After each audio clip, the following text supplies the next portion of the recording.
Hello, and welcome to Full Disclosure, a podcast project conceived entirely to let me spend more time with interesting people than I would ever get on my radio programme. And if I wasn't looking forward already to interviewing the historian William Dalrymple, then the last line of a recent interview he gave would have ensured that I would be. It is entirely plausible, I read, to picture William Dalrymple as the boy who became the author he dreamt of being and somehow never grew up. I don't know whether that is a compliment or a backhanded compliment or both, but I'll take that. I think it's a compliment. One of the things that pops up on Full Disclosure quite a lot, William, is the fact that we only ever know one childhood. We only ever have one childhood. So until we're older, we have no real concept of whether or not there's anything extraordinary or even different about the childhood that we experience. I wonder whether you're an exception to that. In what sense? Well, just in the sense that your biography is extraordinary. For someone who became a historian, the amount of history on your family tree, just in terms of what's interesting, without even sort of veering into privilege, and also the experiences that would later inform or at least tally with your fascination with India. It's not a normal family tree. No, and my childhood was far from normal or ordinary. In fact, the further I move from it, the weirdness of it in every sense is more and more apparent. I grew up I was born in 1965, so my childhood was the early 70s. And while the rest of the country was sort of listening to the Bay City Rollers and Jason and Donny Osmond and David Cassidy, in the corner of Scotland I grew up, it was really, in many ways, still in the grip of the last sort of moments of the pre-First World War Edwardian period. I knew people, though it wasn't the case with me, who still had governesses. There was a sort of unbroken Edwardian class structure in the little bit of Scotland I grew up in. My mother, who was the local laird's wife, used to open the lifeboat Fate every summer, and it was an utterly extraordinary childhood. It's also, I should say straight up, a very happy one. It was one. I mean, all sorts of people you meet every day have completely miserable experiences in childhood in a whole rich variety of ways. I grew up in a gorgeous part of Scotland by a beach with three elder brothers who I was close to, although was a little bit younger than, right. Was indulged. And a very, very... a pair of parents who unusually, for the late 60s, early 70s, were completely in love with each other and produced a very happy aura around them. So unusual in that sense too, as well as just sort of a kind of complete sort of Chekhovian throwback. And when you come across today as an adult plays of Chekhov, or set in sort of country houses with aunts and horses and cherry orchards and all that baggage. It was obviously different by the 70s, but it wasn't as different as most of the rest of the world was from that world. It's quite the year, isn't it? To put it like that. If you'd been born, I was born 7 years later, and had I been born into your family, I'd have missed several of those boats. I think you might well have. I mean, and even when I felt that things were changing between my brother's friends, yes, and what I experienced. I mentioned those governesses. I think it was the last governess, probably.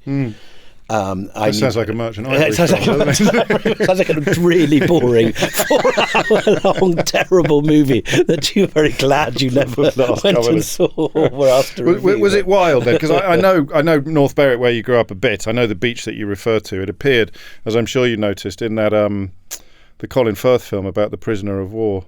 Didn't it? I haven't seen that. Have you not seen it? Is it the history? It appears in lots of it. There's Mary Queen of Scots. It appeared in a couple of years ago. So did you run wild on those cliffs and around? So I literally, again, the other thing I suppose that really marks it off from the present was that we were allowed to run wild, and not only go to the beach, which was just a mile away, but also to I remember walking over to cousins who lived cycling over 15 miles away and stopping on the way on people's doors, knocking and asking for a glass of lemonade. I mean, you wouldn't let your children do that today for fear of any variety of horrors. More paranoia probably than anything else. More paranoia, perhaps. If you were going to do it anywhere in the country, it would probably be still in that rough neck of the woods, wouldn't it? That you'd take those risks. And it struck me as soon as you started talking, actually, that because I know the lifeboat that you referred to, and I know the North Berwick lifeboat. Well, the story of the Rocketeers, of course, which is any young boy is going to read that with a sense of wonder. The idea of firing rockets to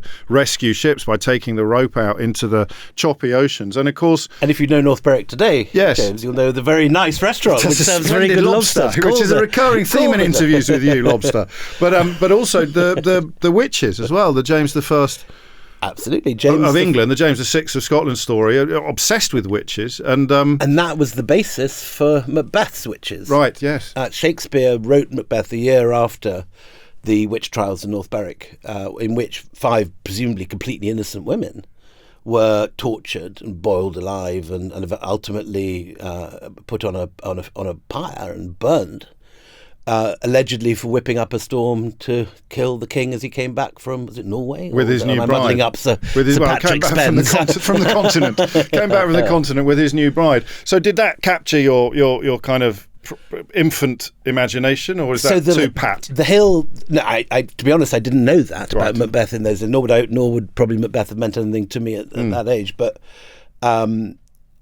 when we went for a walk, we'd often walk up North Berwick Law, which is where the witches are allegedly meant to have had their coven, and at the top in my childhood there was a whale's jawbone. Still there. It's not. It's plastic now. It's fiberglass, isn't it? Yeah. I don't know if the spoiler alert there. I'm glad you have a bit of North Berwick in your childhood. It's a very, very nice place. It recently got voted by the Sunday Times the nicest town in Britain, as a result of which there's been about 30 features of it in every newspaper, and it'll probably be wrecked by next year. We won't dwell unduly on this corner of the country, but presumably it still had the big Lido when you were growing up as well, did it? Did it have the outdoor pool just down by the dock? Absolutely. Because that's gone now. And my brother worked to get that space turned into what's now the Seabird Centre. Yes. So all my brothers are still there. I've got 3 brothers who, I said, are older than me.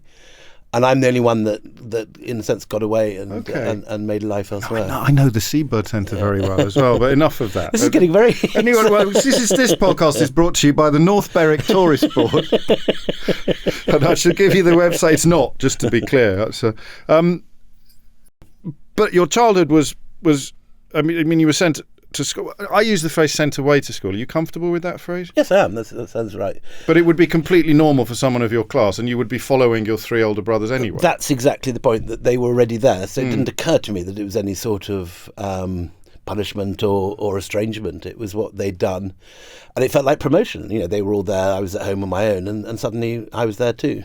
But you were 8. I was 8. Which is young, isn't it? I didn't do that to my kids. No, I read you talk about that, as if it would be unthinkable to you to do that. And it certainly would have been unthinkable to my wife. Yes. Who is very suspicious of boarding schools in general, with very good reason. Yeah, the evidence is on her side, I think. I should add at this point, if you think the North Berwick connection is uncanny, then we actually attended the same school, although which is now famous only for child abuse and a variety of kiddie fiddling. Yes. Yeah. Before you got sent to Gilling, which is the prep school to Ampleforth. I mean, you were just at the local school, were you, in North Berwick? Well, in Haddington, actually. Okay. Yeah. And what were you like? Were you a precocious pupil, or were you too busy? I wasn't. I was never considered to be bright until A-levels, actually. Okay. Because I have only one talent, which is the one I've spent my life sort of milking, if you like, which is writing. And I had no talent for anything like maths, chemistry, biology, anything other than actually writing essays. So I got very ordinary results as a kid, and even in my O-levels were completely unexceptional. It was only at A-level that I showed I could do this one thing, which it's a lucky thing to have one thing you can do really well, rather than being a generalist that can do a bit of everything. Is a gift. Once the essay opened itself to you, you found your feet. But the one thing, I wasn't regarded as clever or precocious or a superstar in any conceivable way, I was always interested in history, and that was always there. Do you remember the earliest sort of stirrings? Absolutely. I was crazy. The first thing that really got me was ancient Egypt, as any kids. I mean, lots of kids have this, mummies and all the rest of it, canopic jars and all those movies about Doctor Who going into the pyramids and that kind of stuff. I loved all that. And my first trip to England, I wasn't quite true. I should say, amid this very sort of privileged background, one of the other privileged things I had was a nanny. The difference was that my nanny was a sort of Fenian who... I'm not making this up. She took me down, I remember, age 6, to North Berwick Library to show me Cecil Woodham-Smith's book on the potato famine and how the English had let the Irish starve to death. And there were pictures of cannibalism that I have in my mind's eye to this day, of mothers eating their babies. That was that the English made them eat them. And so... That would stick in the memory. And she brought me up with... So on one hand, I had my... dad's world, which was sort of Honour at Sandhurst and that sort of stuff. On the other hand, I had, which is rather more close, I mean, I spent more time with my nanny probably than my parents in the early childhood. And she was full of stories of Robert the Bruce running away from the English and hiding in the cave and try again, and the redcoats burning the highlands and pillaging the highland clearances. I got all this by the age of 5 or 6. And so I remember very clearly the first time I went to England. And she had a cousin just over the border in Northumberland. And she'd made the English sound like it was Mordor or something. And I think we can't have gone more than 10 miles into England over the Northumberland border, which is you go there today, it's the most benign countryside on that A1 down the coast, with the North Sea looking beautiful to one side. But it happened to be crop burning. And as soon as we crossed into England, all the fields were on fire, smoke rising up, and it literally was. It was like Mordor, expected orcs. So there was a bit of that in my childhood. And then, of course, I got sent off to boarding school in England. Well, you had a happy experience. Yeah. So I don't know what yours was at the same school, James, but it was this kind of school where there were some things it did really, really well. And the kind of nerdy little sort of proto-history loving archaeology kid that I was, that went off with bicycle clips looking at Anglo-Saxon stones and things, that was the sort of kid that they were really very good at cultivating. And I got given books and access to libraries and in a very real way, all the things that I've done as an adult came out of that education, and they were a history of art, theology, history, interest in other cultures and languages. These are all things I learned there. Yes. And so while every time I see the school in the newspapers, it's normally associated with some child abuse scandal, I have to say that rather unflatteringly, I wasn't abused or approached. And a lot of the monks who are now behind bars, I have actually specifically 2 or 3 of them extremely fond memories of. But that's the common experience, actually. And I mean, other people find that quite hard to understand. And the humour that you and I would both use as a sort of defence against the trauma some people may find hard to understand as well. But it's a perfectly natural response, and for almost all of it, because that's how these people operate. They don't bloody advertise their perversions or their criminalities, do they? And the poor lads that got targeted would be by definition isolated and alone, which is how it works. Also, the other thing, which is that evil doesn't come with an eye patch and a wooden leg. A wooden leg. Yeah. That all sorts of people have dark sides to them. Very much so. That can coexist with and kindness and other things. So you happily avoided that. And guilt at all any survivor's guilt at all looking back? I wasn't like I was sort of, a sole survivor surrounded by victims. I was unaware of it. Same. There was one particular case when there was someone who'd had their temperature taken in an unusual fashion, shall we say. Right, yes.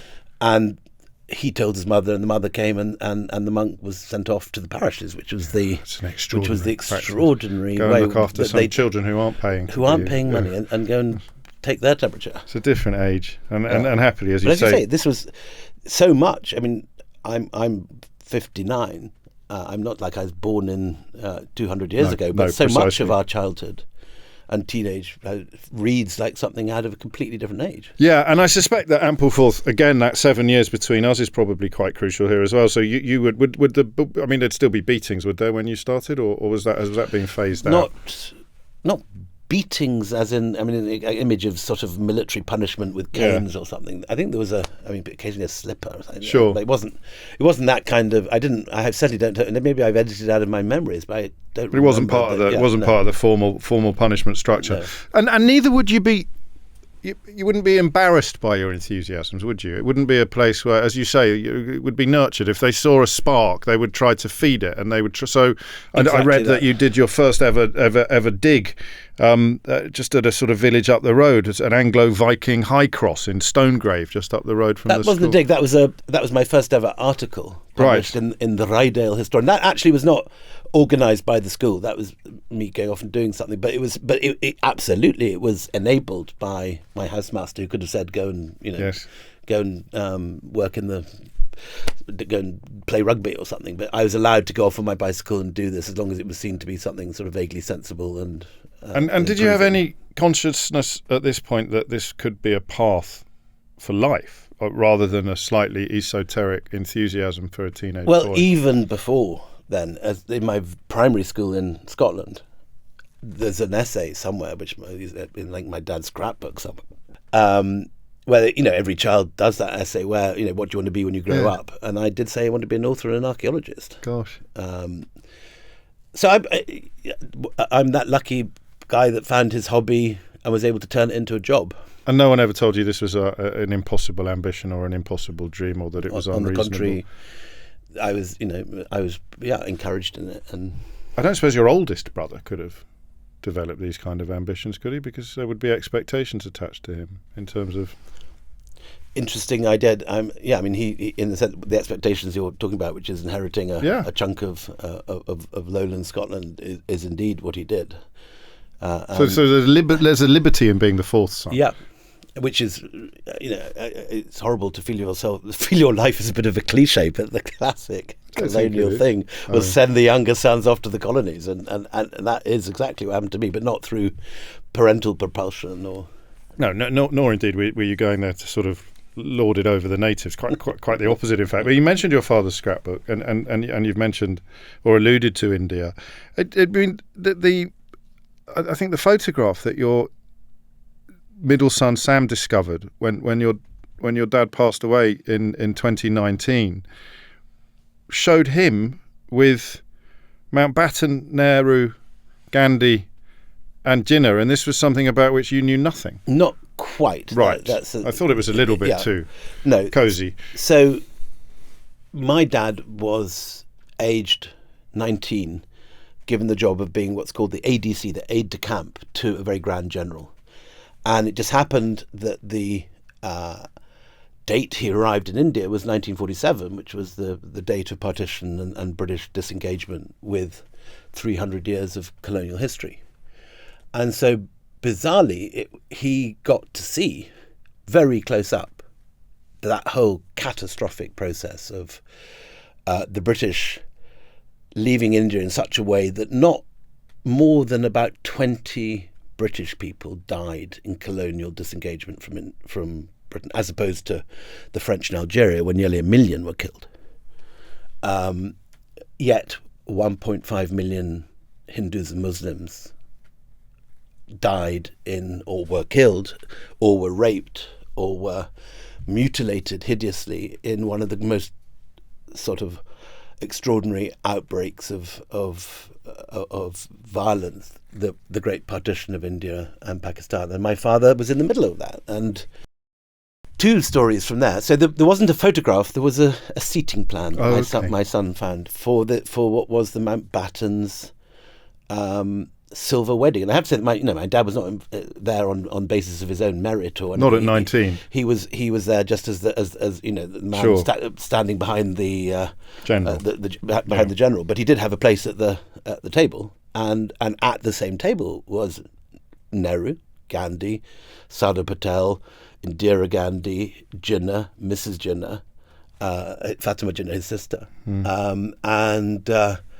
Liaquat Ali Khan, the first Prime Minister of Pakistan. Everyone you've ever read in any book in 20th century Indian history was around that table. It's the most extraordinary thing, and we'd never seen that. That I don't know why. It was an interesting story because my dad he wasn't a distant Victorian father. He was a very loving father. Never missed a sports day. Never missed a prize giving, and would drive up to Yorkshire 4 hours from Scotland to if we were doing anything interesting or in a rugby match even. And yet he never came out to India. And Sam, who's writing about partition and has thought about this a lot, and who was also close to his grandfather, and I think have come to the conclusion that he just saw such terrible things at partition that he wouldn't want to go back. It was a time when he was in railway stations when trains would run in and there'd be 1,000 dead people on the train and blood would be running out of the doors. You can see that would put you off. Well, and neither would he want to talk about it, and particularly. Particularly want to talk about it. And so this all came as a genuine revelation. And we knew he was there, but we had no idea that he was absolutely in the centre of it. In this kind of role. Yeah. And I mean, it's a bit too symmetrical, isn't it, to tie this into your fascination with India, which, I mean, coincidentally because Saddam Hussein had shut down the British School of Archaeology in Baghdad. Exactly that. That's the weirdest thing of all. There was nothing, despite all this, and despite the fact, as I'm sure we'll talk about later in this, that generations of my family had gone out to India in one form or another, for better or worse, and with varying degrees of sort of moral of turpitude. There was nothing at all in the house when I was growing up to commemorate this. There are colonial houses in this country with sort of elephant legs, which walking sticks are in, or with pictures of Indian views. There was nothing of that. There was a lot of Scottish stuff, and so my childhood was very specifically. There were nice pictures of Dalrymples and tartan, but there was no pictures of Dalrymple in pith helmets or East India Company outfits. And so when I arrived in India, I just went because my friend was going, and my plans had fallen through. I had not the slightest idea, really, that this was a place that I wanted to go to or had any connection with. And yet there was this sort of weird thing whereby within about 3 weeks, I just knew this was where I wanted to spend the rest of my life. It was just so fascinating and so extraordinary and so beautiful. And the history was so complex and interesting that certainly by the time I came back from India 9 months later and went up to university, I knew I had my idea what would actually become my second book, a book about Delhi. Already forming in your mind. With quite a clear, I mean, not so very different from the book that I actually wrote. And also a determination that you would live there, that you would settle there. Yeah, and I have lived there on and off all my adult life. And it's been a very generous host to me. It's allowed me to do all sorts of different things, which probably would never have had the chance in this country, ranging from running a literary festival to being a photographer, to being a foreign correspondent, to being an art historian, setting up exhibitions, and most of all being a travel writer than a historian. So you'd never lost that magpie-like freedom to indulge whatever enthusiasm has presented itself to you. I think it is one of the luckiest things in the world if you can find, and when people come to me, it doesn't happen very often, but anyone ever asks me about their advice on careers, to be able to monetize and live off the thing you love doing anyway. If you had won the lottery, you would do as your hobby, rather than being forced to do it because you need to earn a living. Yes, but what if you'd gone to Baghdad instead? How might your life have? I mean, well, I have to say, the Middle East has subsequently been my other great interest, and I spent a lot of time in the Middle East, and I would have been very happy, I think, in that world too. So we jumped ahead. It's much more dark and obviously tragic history, Iraq and that area. we've jumped ahead a little bit. You discovered a facility for essays. Your academic ability emerged by studying A-levels, and at that point Cambridge becomes a possibility. I presume your O-level results would not necessarily have put Cambridge on the horizon. It was absolutely not on the cards when my O-level results came, but yeah, my A-levels were good. And we're back to the quality of the teaching and the burnishing of talent that our parents pay a lot of money for. It's what these schools do.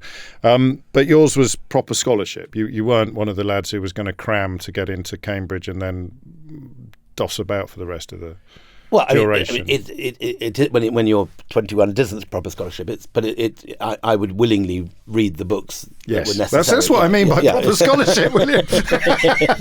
I was fascinated by it and made friends with all the dons who subsequently, pushed me on to. There was one particular guy who's dead now called Chris Bailey. He was a great post-colonial scholar who wrote this extraordinary new wave of looking at colonial history that is very much in my books, though my books are much more narrative and biographical than his. And you, how much agency do you have over what you study then? Because as an undergraduate, I'm surprised that you can indulge the areas of interest that you've already developed. Is it not quite prescribed, the course? No, there was Cambridge. I was able to really, and then was able in my last year to change completely to history of art. Gosh, which I found much harder to do academically, but it set up a whole world which I'm very grateful for. And I write, one of my sort of sidelines is I do exhibitions and.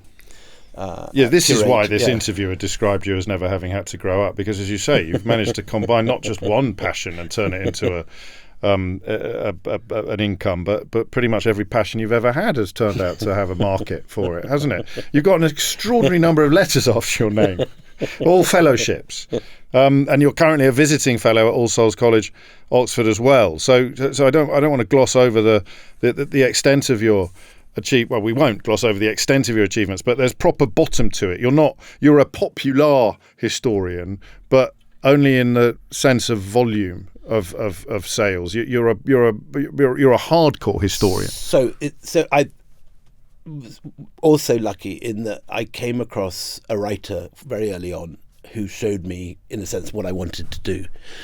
And it's a guy who I don't think is so well known anymore. He was very popular when I was at college, but a great Scottish historian of the Middle East called Sir Stephen Runciman. And I met him towards the end, and he was this, again, figure from a different age.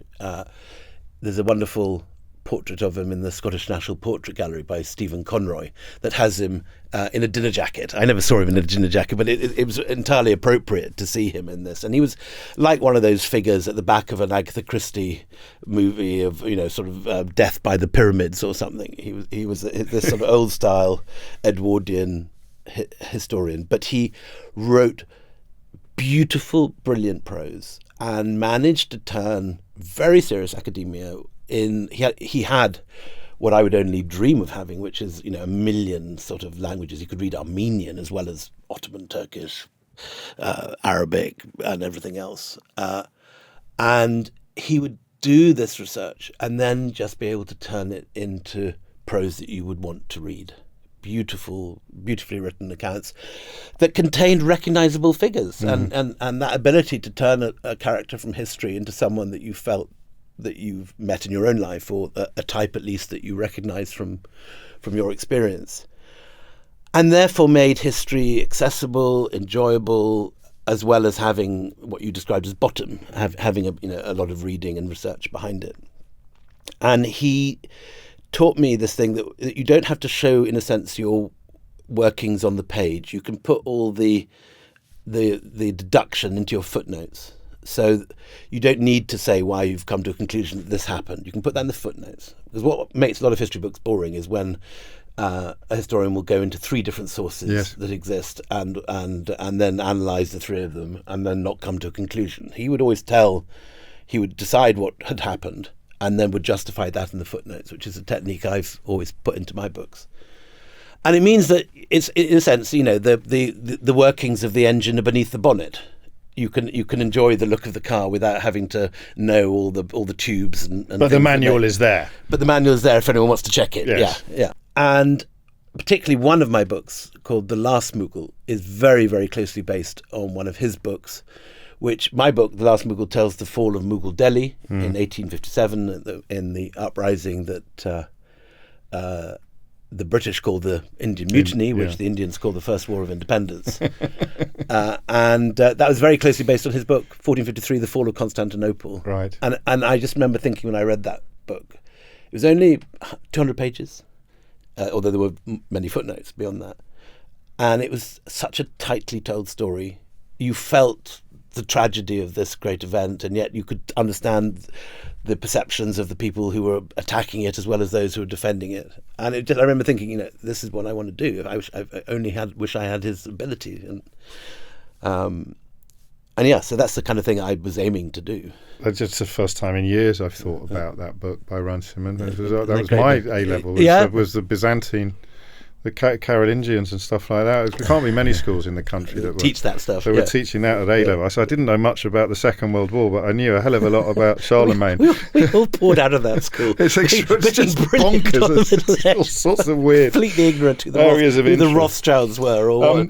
Yes, exactly that. So considering your sort of late blooming, you made up for lost time, didn't you? I mean, at Cambridge, you were the first history exhibitioner, senior history scholar.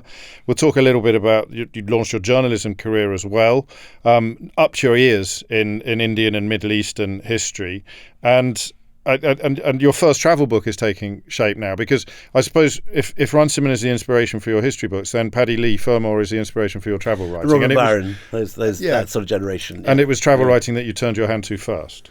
So I was very lucky. My college at Cambridge was enormously rich, and there was a notice board outside the dining room, the hall, with all these grants that you could apply for if you could be asked. I remember passing it one day and seeing that there was a travel scholarship for medieval historians. Well, I knew there were only 5 medieval historians in college, so there must have been, unlike a raffle, where it's whatever it is, 1,000 to 1 chance you're going to win the top odds prize. Are good. The odds on this one were 5 to 1. However crap my application might be. So I went into the college library, got out the Times Atlas of World History, and found out what the largest medieval journey that there was could be.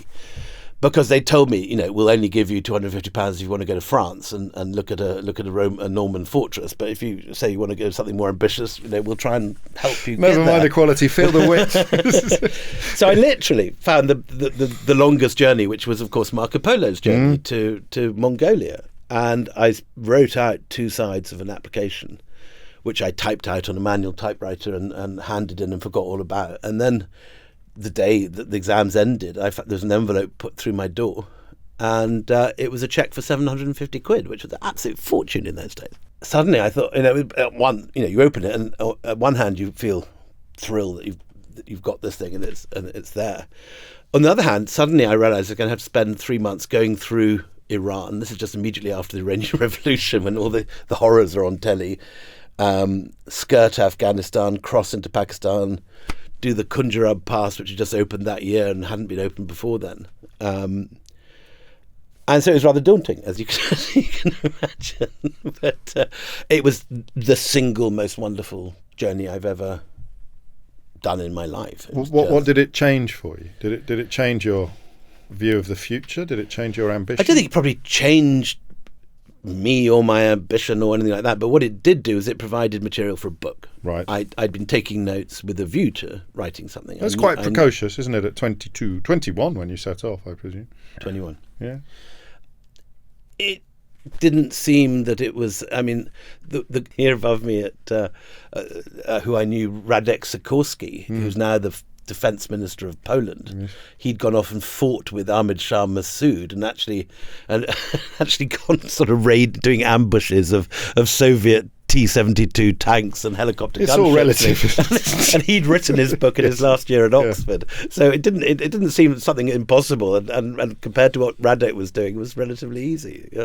And this became In Xanadu, a quest which was very, very well received. It was, and in retrospect, rather like my childhood, it's this sort of ridiculous 1930s sort of. I'd spent far too long reading travel writers like Robert Barron, Evelyn Waugh, Peter Fleming, of that pre-war generation, and in the Indian edition of the book, I've actually insisted that I've written a 5-page sort of health warning, a disclaimer of this very cocky, very precocious, pleased with himself, bumptious young man. But it's a book, in a sense, I wouldn't want to disown, in that it's also, it's got some good jokes in it. It's got better jokes than any books subsequently. Young men write funnier books. Well, also, there's a time and a place, isn't there? I wonder if that's part of the answer to this question, though. I mean, because this isn't a stupid question, whatever your first impression of it may be. What's coming now? No, well, what's the major difference between writing a travel book and writing a history book? This kind of travel book, the kind of travel book that your heroes wrote and which you successfally... Well, the major difference is that they're in the first person. Yeah. So you're writing about yourself, and the book is ultimately about you. Which is why you need the disclaimer. I think it would be perfectly possible to write a perfectly reasonable book about yourself that doesn't read like this book reads. I see. It's very, I mean, frankly, it's a very sort of... it has that colonial tone of one of those 1930s travellers, which I hadn't outgrown at that point, and in all sorts of ways it absolutely mortifies me to read it now. Even though I mean, one of the most successful, influential and acclaimed travel books of recent years was just one of the reviews. So I mean, it did well. It set me up. But you weren't alone in your worldview, were you, at that point? And I think again, a measure of how quickly things have changed since both our childhoods. Yes, and in your field as well, of course, particularly in recent years. So that year, 89, is also the year in which you kind of set up HQ in Delhi and set about working on City of Jinn, the second. Which is the book that I thought of writing when I first went there. I thought so. And I had notes and little exercise books full of romantic jottings about Delhi, which ended up in that book. And were you, William, thinking that this is my travel writing phase and I will work through it and move towards my history writing phase, or was that a more organic process? I had no sense of that at all. When I wrote in Zandu because I loved that kind of writing. It was very, again, it was very much fashionable at that time. Bruce Chatwin was considered a great hero. Yeah. Whenever Eric Newby or Paul Theroux, now known as Louis Theroux's father, were producing a book, they would be on the front page of the Observer Review or something, and it was considered and there was a special travel writing edition of Granta that sold 1 million copies and so on. So it wasn't only considered, obviously, a nice line of work if you can get it, just to go off on holiday and write about it. But it was also considered to be quite a sort of highfalutin literary form at that time. Now it's regarded, I think, it's gone down. It's been sort of demoted several rungs. Everything's cyclical, though, I think. Everything is cyclical. Maybe it'll come back. Yeah. And travel writing is like that. If you look at the history of travel writing, there was another boom in the 1850s, for example, and there were hundreds of books. There's a wonderful book which I read before doing my big Middle Eastern book, which is called From the Holy Mountain. There's a book called Journeys to Monasteries of the Levant, and it opens with this interesting disclaimer saying the public is now sick of books about the Middle East. There are over 100 have been published in the last 20 years or something, but please forgive me because this one's gone to some places which no one else has been to or something. It has an introduction like that. And that was very much, I think, the moment, in 89 when Zandu came out, just got ahead of the collapse of that market. And it was beginning to fall apart by the time Jinns came out. Jinns was slightly different. And it was stationary. It wasn't a daring do book about climbing the Himalayas and reaching Mongolia. It was about living in a city for a year and encountering the city. So is that a cynical calculation then? Are you looking at what the market wants and trying to fit yourself accordingly? No, I had myself sort of realize you kind of exhausted. There's only so many. I mean, one of the tragedies when you see travel writers that only continue to write travel books and nothing else, like Eric Newby, and you can't. There's only one plot really, or two plots with a travel book. Yeah, there's only one hero. One hero, and it just isn't something you can do well over and over and over again. I mean, there are exceptions. People like Colin Thubron have written millions of wonderful travel books that still read very well today. But in general, it's a very difficult thing to pull off multiply.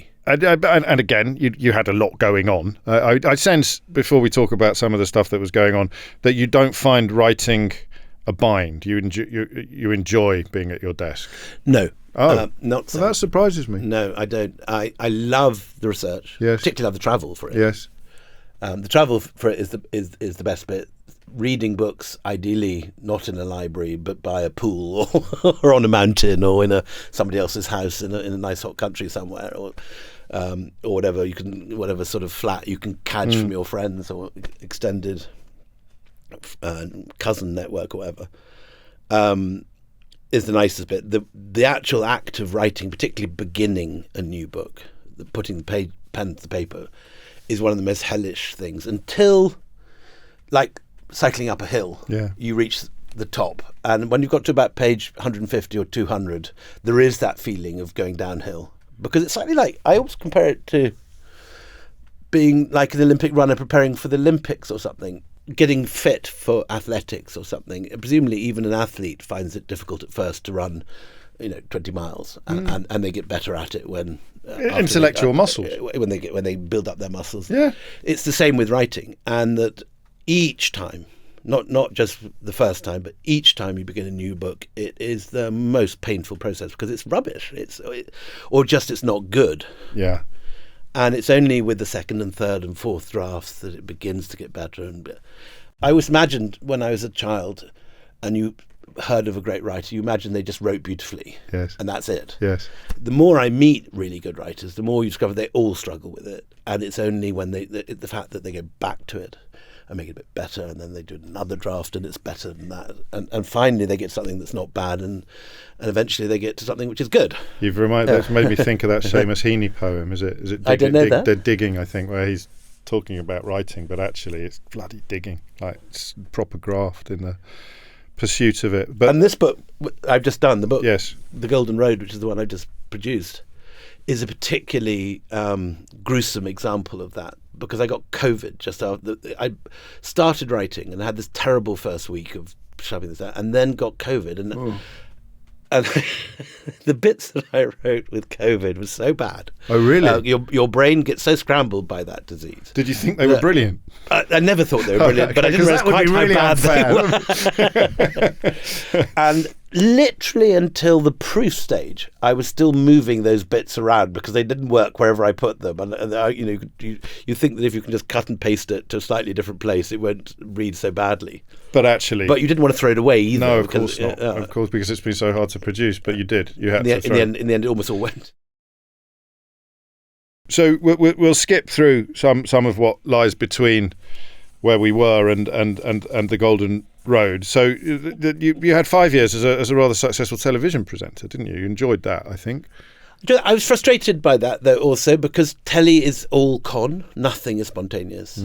Everything is set up. So when you meet someone and you have the conversation with them, you've had that conversation 3 times, and it's the fourth take. Yeah. And there is a real feeling. I mean, these were travelogues. This is a particular type of telly, and there is a real feeling of it being really not true. That it's kind of a lie. I know Malcolm Muggeridge felt the same with being a war correspondent. That even when he was covering Vietnam, that the interviews he did were kind of set up to an extent that he was uncomfortable with, which offends your historian sensibilities. That inauthenticity. It just felt like, I mean, also just a drag doing it 4 times over. Yeah. Well, if and you're having writing, to wear makeup and all of that malarkey, it doesn't come naturally to some of us, does it? Which actually is almost a marketing spiel for podcasts, because of course the podcast is authentic and it is off the cuff, and yours enjoying my podcast. And yours has proved enormously successful. The podcast that you do with Anita and Nand. And Anita is when Goalhanger got in touch, they did what I think they've done to everybody, which is said just who do you laugh the most with, and who do you love going down to the pub with most? Yes. And the answer is my lovely friend Anita Anand, who is just a guinea a minute, and has in the past. I remember there was one occasion when we were both on tour in India with a book we did together called Kohinoor, and she was telling some story at breakfast in Bombay, and I literally ended up rolling around the floor. And this was a very sort of posh hotel with quiet couples, sort of, the sound of clink of knife on plate from the other side of the room. And she actually has the ability just to make me literally double up with laughter, which is so to have. I really look forward to it. We had my hour-long chat with Nita each week. It's lovely, and it continues to reach parts that other modes of history cannot reach. I'm amazed. I didn't listen to podcasts, is my confession, before getting this. My daughter was a great podcast fanatic, and I always knew she was awake upstairs because you could hear when she was running her bath in the morning. You could hear, I suppose it must have been Tom Holland or Rory Stewart or someone up there chatting away. And and I went in completely blind. I also had no idea the scale of these podcasts and how. What's really pleases me about it is the simplicity of the form, in that it's certainly the stuff that I do. We don't have a fancy studio like this. It's my study at home, and it's a 10 quid microphone that's plugged into my laptop. And yet that simple technology can reach Madagascar or Mongolia. It's brought you to a different audience, hasn't it? It's given you a sort of form of... Well, it's colossal numbers. If you're really lucky as a historian, you might, after 5 years, sell 100,000 copies of a book. If you're really lucky. Yeah. And often you don't. But the podcasts do those sort of numbers in their sleep. Our ones do at the moment, and we're now, 2.5 years in, and it's 880,000 a week. It's also... It's quite uplifting on a bigger scale to think that people have got the energy and the appetite for long form explanations and a generation that we often malign as being obsessed with TikTok like nothing more. As in, my daughter is younger than your daughter, and she listens to your podcast and other podcasts. There's one podcast which I like very much called The Ancients. I don't know if you've ever come across it. No. And it's several notches more academic than all the other podcasts. And they get often quite sort of dry archaeologists on to do ancient history. Right. And I saw this, that 2 weeks ago, they did a special on the fall of Roman Britain. And that podcast was 2.5 hours long. And it's just two academics talking about the fall of Roman Britain with the very good host, Tristan Hughes. Yeah. And I saw last week that it was number 7 on the podcast list. And it was that 2.5 hour one that did it. Good Lord. And that's a great thing. It's a great thing. We should mention yours, the Empire podcast. If we're going to be plugging others, we should make sure yours gets plugged as well. And then we come really to, is it your destiny that this period that began effectively in 2002 with white Mughals, the job that you were born to do?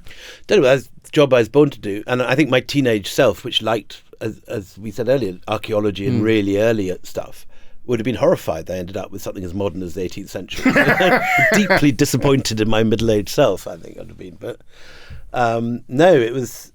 Yeah, I started writing this what became, in the end, a quartet of books about the East India Company and the British. And it started off with this book, White Mughals, that was trying to make a case for the fact, I suppose deep down, that the British weren't quite as awful as the colonial. Well, there's two things, isn't there? There's the British and there's the East India Company. Yeah. So it's an important distinction, exactly I think. Exactly that. And I'd found out that there was this whole generation in the late 18th century of Brits who went out to India, and rather than disdaining it as this sort of horrible fly-bitten country that needed to be civilized, these guys researched Sanskrit and dug up the Buddha and researched Indian ancient history and married Indian princesses and there were a whole chain of romantic stories that were about two worlds coming together rather than two worlds subjecting each other or knocking each other around. And or rather one world, the British world, the East India Company world, knocking the Indian world around. It wasn't an equal match.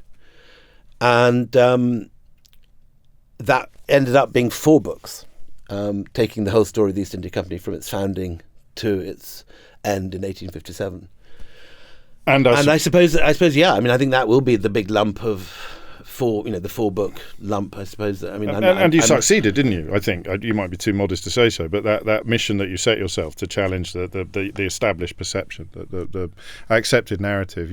I mean, other people have chipped in since, but you probably started that ball rolling. It's been very nice to see people like Satnam Sanghera, and particularly people, British Indians, who have a different perspective but have come to that same period and taking it forward. Yeah. So your teenage self would approve of the period that you cover in the new book, I think. They would.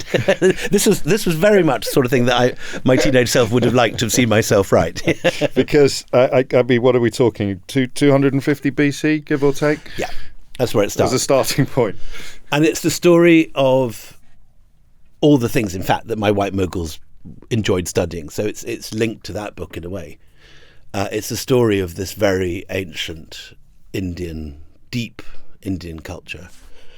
And it's got really three main elements. One is the story of the spread of Buddhism, an Indian religion of an Indian holy man who the Buddha lives mid-5th century. And his religion initially spreads very little across North India, but it gets a terrific boost about 250 BC when the Emperor Ashoka makes it the official language, the official religion of his empire, and sends out missionaries as far as Libya and Sri Lanka and Burma. And from that point, Indian religion spread all over Asia. Buddhism, by the 7th century AD, briefly becomes the official religion of China. And over half the world lives in countries that either now or at one point were dominated by Indian religions. So while we in the West are very clear that, ancient Greece were brought up on stories of every English or British child knows about Pythagoras and Archimedes by the time they're 8 years old, and the story of Archimedes and his bath and Eureka and all that sort of thing. But we have the foggiest about these Indian mathematicians and scientists who created the numbers we use every day, who invented zero. And so as well as Indian religions, philosophy, art, temples, the whole package of culture associated with Buddhism, there's also Hinduism, which becomes the dominant religion over much of Southeast Asia for much of the early centuries AD. Angkor Wat, the largest religious building in the world, is a Vishnu temple, but it's not in India, it's in Cambodia. And even the center of that temple, within the moat, that area is 4 times the size of the Vatican City. Just to put this in perspective, it's enormous. It's the most colossal religious site on earth. And yet it's something none of us ever learn about anywhere. I mean, none of us do study Khmer history. It's not taught in this country. How much of that, not just the Khmer reference, but the general darkness of this period for people growing up on this side of the world? And the obvious question is how much of that is because it challenges the imperial mythology? So I think there's a number of reasons, but one of them certainly is, yes, this attitude that Macaulay put out there in his famous Minute in Education, that a single shelf of a good English library is worth more than all the native literature of India and Arabia. And that latitude, we laugh at it now, but that attitude does linger on in our curricula, and that we just don't learn any. And in our politics, actually, yeah, sometimes. And our politics, absolutely. And in the attitude to immigration and everything else.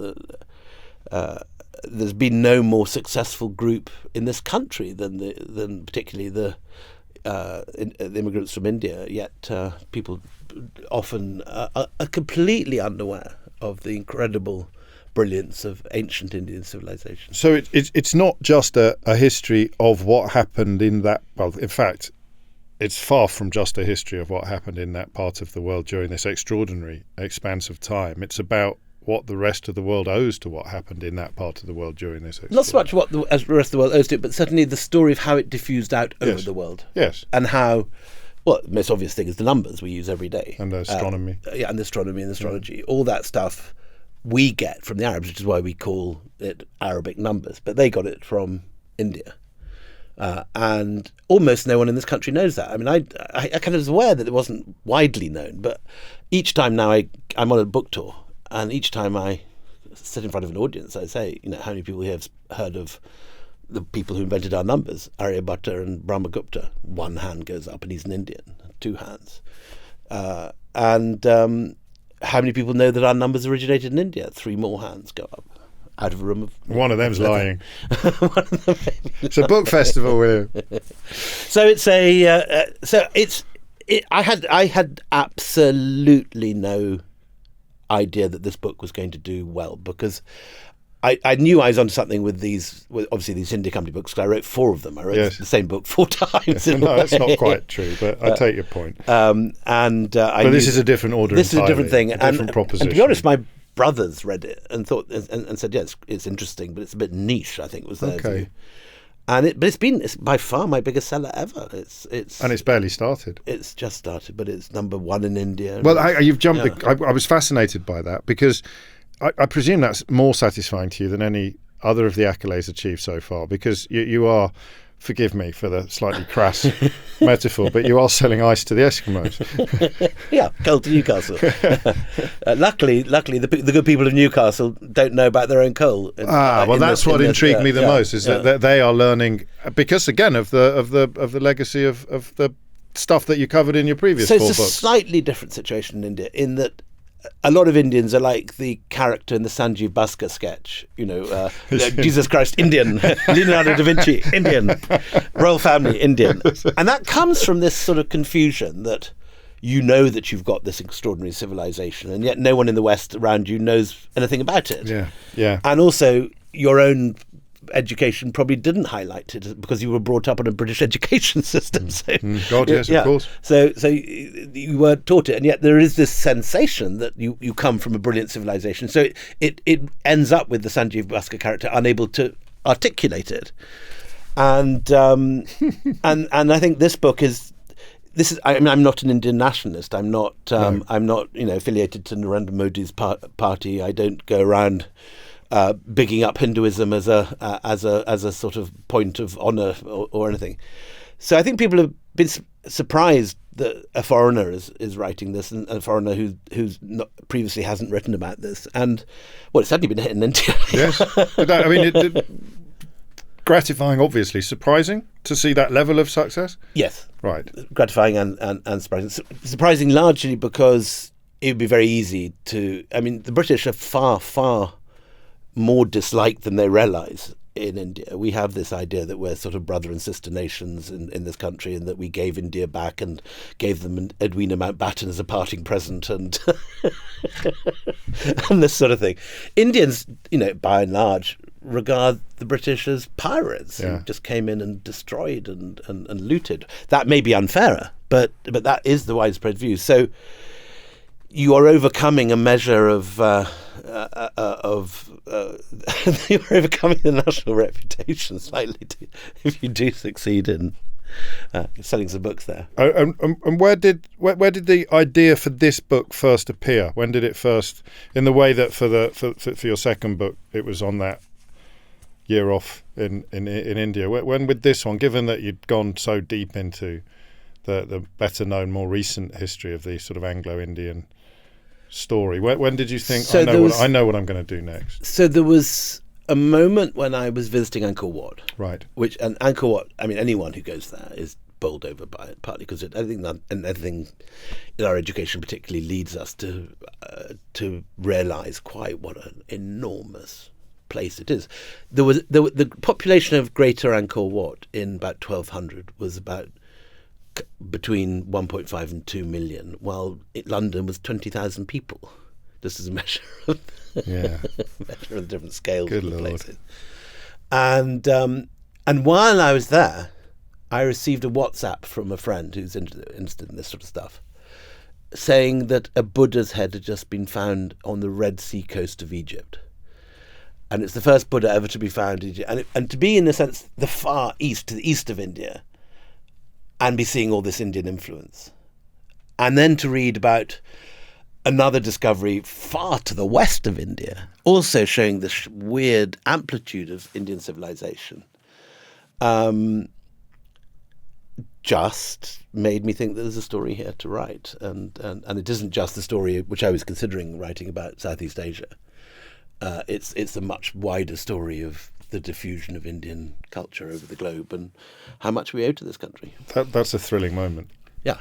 For you. Very exciting. A truly thrilling moment. Because it makes perfect sense. And it's quite a simple proposition, albeit rather more complicated in delivery. It's a very simple proposition. And the truth is that India is to Asia what Greece was to Europe. Yeah. When you walk along Princes Street in Edinburgh and you see all those copies of the Parthenon that is the National Gallery and so on, it's not because obviously, Agamemnon conquered Edinburgh. It's because the 18th century Scots thought that Greece was a great civilization, and that what it's the purity that its architecture represented to that Enlightenment generation gave them a thrill, and they regarded it as a great summit. And this is what happened all over Southeast Asia and for a period in China, that they looked to India as this holy land that was coming up with the truth, the answers to the big questions. What are we doing on this earth? Why are we here? How do we relate to the heavens? How do we measure the earth around us? How do we measure time? How do we look at the stars? And we're familiar with the fact that Greece came up with a whole set of answers to those questions, and then ultimately, that our religion came from the Middle East. But we're totally unfamiliar with the fact that India provided the whole lot to most of the rest of the world. And that's where the spirit of Runciman is most obvious, perhaps, when you are talking about, Roman matrons wanting the latest muslins, because that makes it immediately universal. That makes it immediately relevant to people reading about events 2,000 years ago. There's one wonderful story which I loved in the research, which apparently one of the wives of Nero was very proud of how she got these very expensive Indian gems and used to keep the receipts and show them to people at parties. Oh, Lord. Gosh. What is the difference between... I mean, some of this is obvious, but for someone like you, when you go so much further back, research must be a different beast entirely. More difficult, and this was the most difficult book, much more difficult than the 4 colonial books. The colonial period is lovely because the Brits, while they were raping, looting, killing most of the world, kept diaries. Proudly recorded every time. Today? Exactly. And so we have all that stuff, and you've only got to go to the British Library, where I'm heading off this afternoon anyway, to dig them out, and there they all are in our language, more or less in handwriting we can generally read. But this stuff is in Sanskrit, and so I'm very good at the art history for this period, but I've had to rely on a lot of help from other people on the inscriptions and so on. My son Sam, who you mentioned earlier, can read Sanskrit. I can't. Well, he's a chip off the old block, by all accounts. He is. He's got his book out next year. Terrifyingly good. And I'm rather pleased this book has been the success it is, if only because it's... Get your retaliation in first. I'm about to turn into Kingsley Amis. Well, there are worse fates, but I'm sure that you're not. So, are you already embarked on the next one then? If you're off, so you're just. I would have hoped that I would be embarked on this one. It hasn't landed yet. But no, just this book, funnily enough, there was so much... Because it was such a foreign world when I started, I was correcting and re-editing and rewriting this one to the irritation of my publishers. I see. Right up to proof stage. Even after the proof went out, I was making little changes to things that I discovered was wrong. There was another guy who went to the same school that you and I went to, who was another nerd, was encouraged by the monks to get into this, who's a wonderful scholar of Sanskrit and Tamil called Dominic Goodall. Right, yes. Who now runs the École Française Extrême Orient in Pondicherry, which is one of the most lovely jobs you can imagine. It's this little college on the beach in Pondicherry, which is this very pretty French colonial town in southern India. Anyway, Dominic, I've been trying to persuade to have a look at this book, because this is actually his special subject rather than mine, for years. And he didn't. And then finally he read it and rather liked it, and then sent about sort of 100 pages of notes, which came the day that the proofs came out. Fantastic. And so, to the huge irritation of my publishers, I added about another 20 pages between proof and publication. And so I haven't done anything actually at all towards any future books. So I have no idea what's next. Nothing at all. I mean, do you wait for a moment, like the WhatsApp from Egypt when you're at Angkor Wat? Do you wait for? I don't wait for it, but often there are those moments when present themselves and you think, I know what I'm doing next. Got it. Yeah. And in the meantime, the podcast continues, which rumbles on, and I really enjoy it. As I say, it's sort of one morning a week. We're Thursday mornings usually, and I like it. And there's a lot of reading attached to it, which is A lovely excuse. You can't fake that, can it? It's not like TV, as we said. You've got to know what you're talking about. What's lovely though is that when you do a book review, which is I used to do a lot of, you sit there reading this book, ideally by a pool or overlooking a river or something somewhere lovely. But then you actually have to write the fucking review. With a podcast, you just read the book and then you chat to your friend about it, which is much more fun. Away. You've given away the secret, haven't you? This is it. You don't have to do the traditional graft, but for the consumer, the pleasure is comparable. The Golden Road, How Ancient India Transformed the World, is riding high in the Sunday Times charts at the moment. No reason why it shouldn't be riding a little bit higher by this time next week. And I'm now going to correctly pronounce your name, because this is where we began, really, with the quality of your family tree. Toffs have always done this. Toffs have always tried to embarrass plebs like me by having, even if we went to the same school, by having these strange esoteric names, esoteric pronunciations. William Dalrymple. Exactly right. Thank you very much. Thank you, James. Thank you. That was great fun.